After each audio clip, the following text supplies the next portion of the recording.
संयुक्त राज्य अमेरिका के टेक्सास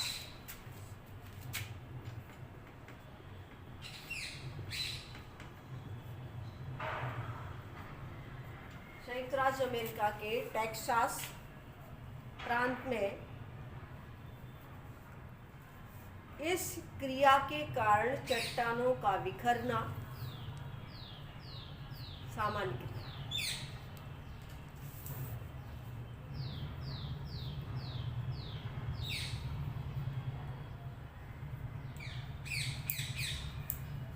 नेक्स्ट आता है तुषार कणों द्वारा बड़े बड़े टुकड़ों में विभाजन।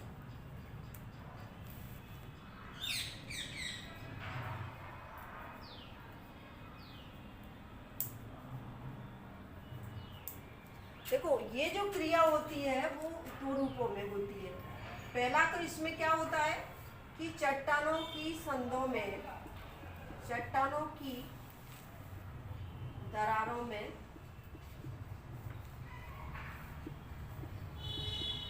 जल के जमाव व पिघलाव।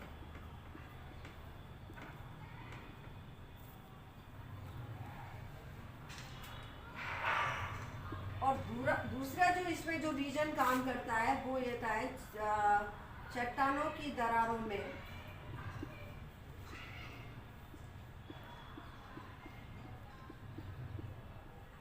जल के माध्यम।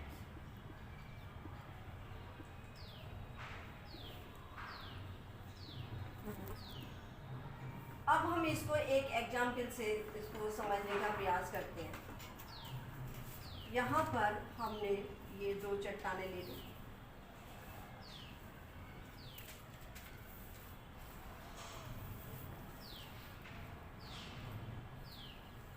ठीक है।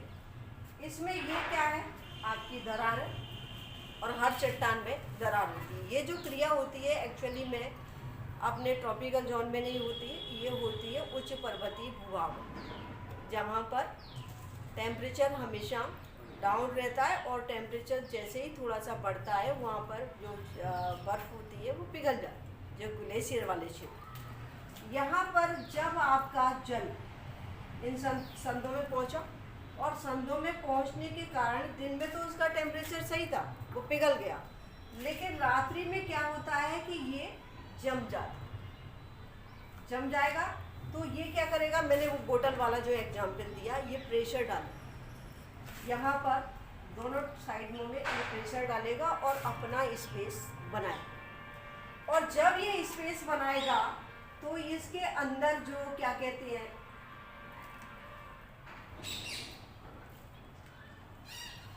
ये जो क्रिया बार बार जब होगी तो क्या होगी, चट्टानों में खिंचाव होगा और खिंचाव होने के कारण इतना सा स्पेस इतने स्पेस में बदल जाए, क्योंकि कणों में फ्रैक्शन हुआ और फ्रैक्शन के कारण वो चट्टानें यहाँ पर दूर हो गई और इसमें जो दरार थी वो बड़ी दरार के रूप में बदल जाएगी। इसमें क्या होता है कि जब उच्च पर्वतीय भागों में जैसे दिन के समय तापमान बढ़ता है तो जो जल है वो चट्टानों की दरारों में पहुँच जाता है और रात्रि के समय जैसे ही टेम्परेचर लो होता है वो जल जो दरारों के अंतर्गत मौजूद था वो किस में बदल जाता है, बर्फ़ के रूप में बदल जाता है।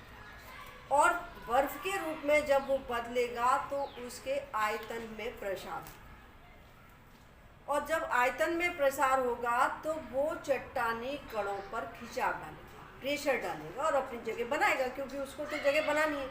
जैसे एक बोतल को हमने फ्रीजर में डाला तो वो जल आपका जब बर्फ़ में बदला तो आयतन बढ़ा उसका, और आयतन बढ़ने के कारण उसका जो शेप था, नीचे से भी जो शेप था वो नीचे भी उसकी टॉप भी ख़राब हो जाती है पूरा। उसने जहाँ भी उसको स्पेस मिला उस स्पेस में उसने अपना आयतन को बढ़ा दिया। लेकिन दिन के समय पुनः ये क्रिया हुई और पुनः क्रिया हुई तो वापस वो जल के रूप में बदल गया और पुनः चट्टाने में सुगड़न की क्रिया हुई। ये क्रिया जब बार बार होती है तो चट्टानों की दरारें बहुत चौड़ी हो जाती हैं और एक समय पे आकर चट्टानी टुकड़े क्रैक हो जाते हैं, अपनी जगह से हट जाते हैं। तो ये आपकी क्रिया कौन सी हो गई? फ्रॉस्ट द्वारा। और ये अधिकांशतः अब आपको टॉपिकल में नहीं मिलेगी, ये केवल आपके उच्च पर्वतीय भागों में मिलती है, जहाँ टेम्परेचर की वजह से जल का पिघलाव और वो बर्फ का पिघलाव और जमाव।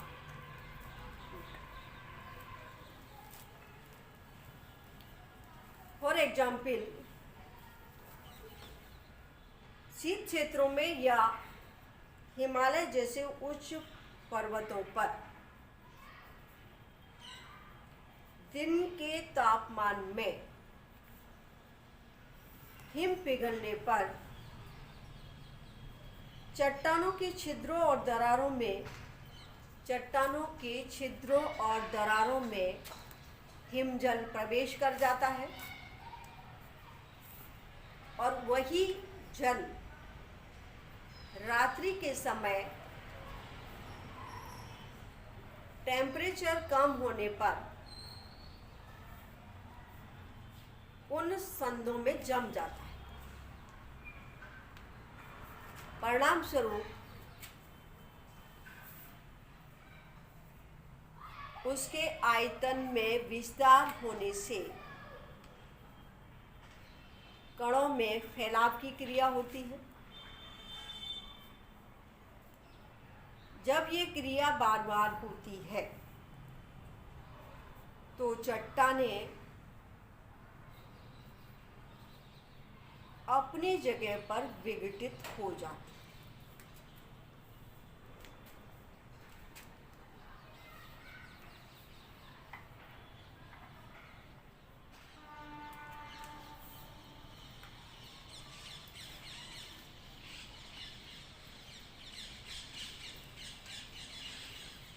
एक अनुमान के अनुसार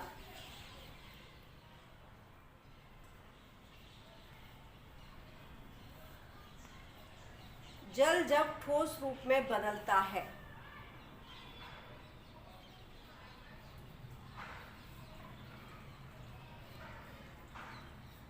तो उसके आयतन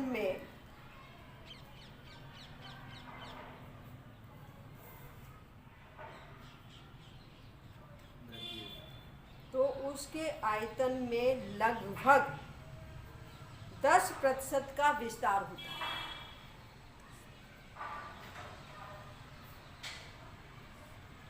जिससे प्रति वर्ग फुट पर 150 टन का दबाव पड़ता है।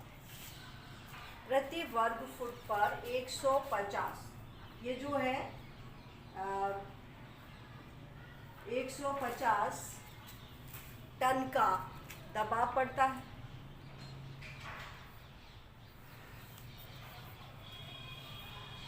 अब आप अंदाज लगा लो कि अगर 150 टन का दबाव बढ़ेगा तो चट्टानें नेचुरली टूट जाएंगी। ठीक है, इसका एक डायग्राम बनाना।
माइनस प्रतिशत है ये।